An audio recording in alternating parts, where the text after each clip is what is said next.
G'day everyone, I hope you're doing well. My name is Aura and today we're continuing on with our series of healing dungeon overviews. And in this video we're looking at Spires of Ascension, which is one of the new Shadowlands dungeons in the Zone Bastion. This dungeon has 4 bosses and like others it's quite linear and straightforward, so without further ado, let's jump into it.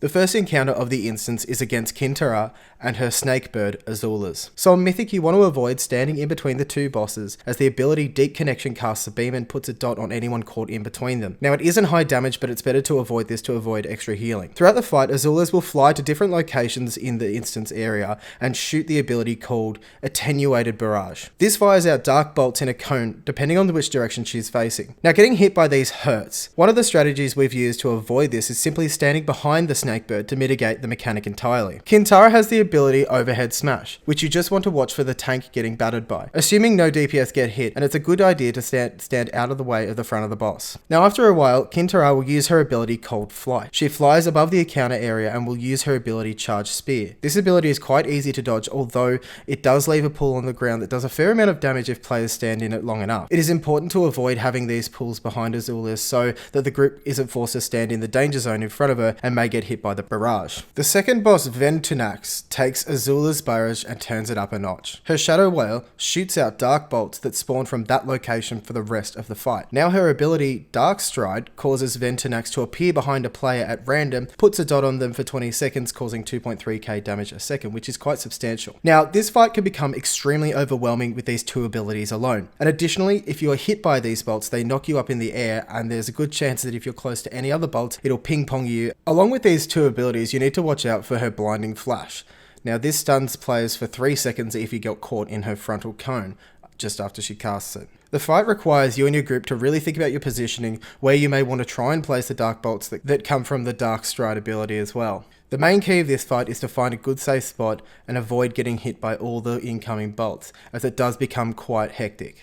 The third boss of the instance, Orifrion, a large robot that has what seems to be 1 million abilities. So the first ability that you'll have to watch for is Purifying Blast. This targets a single player in the group that will need to move away from other members of the party so they're not to get hit. Now once a targeted member is hit by the ability, they will take a slight burst of damage, but there's also a ticking debuff that applies onto them. It isn't a substantial amount of damage, but it is a good idea to keep your eye and keep track of who does get hit with that ability, just so they don't fall behind. The next ability to watch for is Charged Stomp. This is generally on the tank, and it does a large burst of damage on the target, as well as applying Charged Anima to the person and anyone else within 8 yards of the stomp. Now this will do slight ticking damage, the debuff that goes onto the player. However, it also reduces the movement speed of the players affected by 30%. Now this debuff can be dispelled, and it should be, in order to help your party members in for one of his most punishing abilities, which is Imperial Ordnance. So this calls down in a 10-yard circle around the player after it casts, and if the player does not move, they're hit with 14.5k damage, which is a really substantial blast there. Additionally, it also leaves an anima field that reduces the player's haste by 20%, and they also take 4k damage for each 1.5 seconds they're standing in the area. So the anima fields can be punishing for players, especially even if they need to move past or through them for better positioning. Overall, this encounter causes the group to think a lot about their positioning as well, just like the second boss, of where they're gonna drop the anima fields from the Imperial Ordnance, and then how they'll deal with them, which way they'll rotate and move the boss. Now before you get to the final boss, Devos, Paragon of Doubt, you'll face 3 small mini-bosses right before this. Now while you fight these mobs, they'll apply a stacking dot to everyone in the group. Now this dot takes 20 seconds to wear off. If the group is taking too much damage, it is important for you to tell the group to wait for the debuff to fall off before they start the next mob. Because as you engage the next mob, they will continue to apply the same debuff. And this can cause it to stack extremely high, and therefore every member of the group will start to take a significant amount of damage that will most certainly cause a wipe. Alrighty, so now that the mini bosses have been dealt with, it's time to look to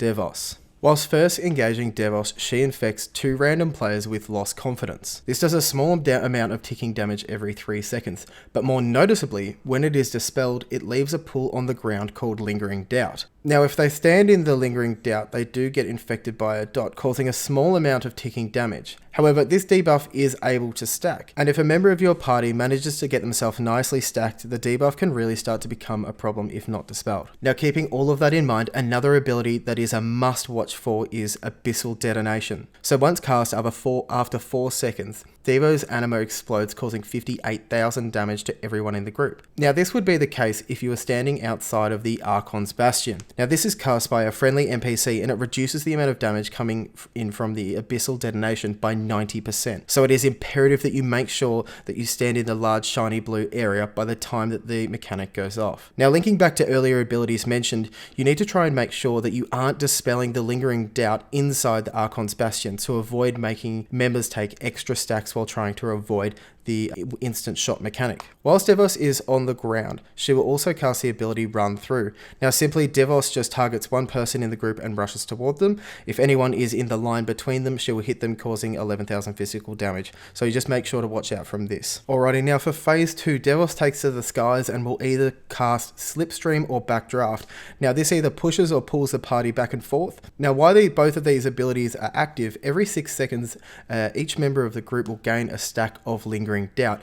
Additionally, there are pools of Lingering Doubt that are being pushed back and forth on the ground depending on which way the direction is going. The aim of this phase is for the party to grab the raw anima spheres that are placed all over the platform, bring them to the center, and then use the spear to bring Devos back down to the ground. The longer the group takes to collect these spheres to turn the phase, that puts more pressure on the healer. It is imperative through this phase that you are using your Dispel on cooldown, which seems to be the flavor of the month of a lot of these Shadowlands dungeons, targeting the members of the party with the highest stacks that will be taking the most amount of incoming damage. But other than that, this fight is pretty straightforward if you can just manage to stand into the Archon's Bastion and use your Dispels effectively, which in turn will reduce the amount of overall healing that you have to do throughout the fight. Now, I personally really like this dungeon. I think it's really fun. There's a lot of healing mechanics. I think a lot of dungeons have had a lot more interesting healing done, maybe to kind of avoid the healers trying to do so much damage like we saw in BFA.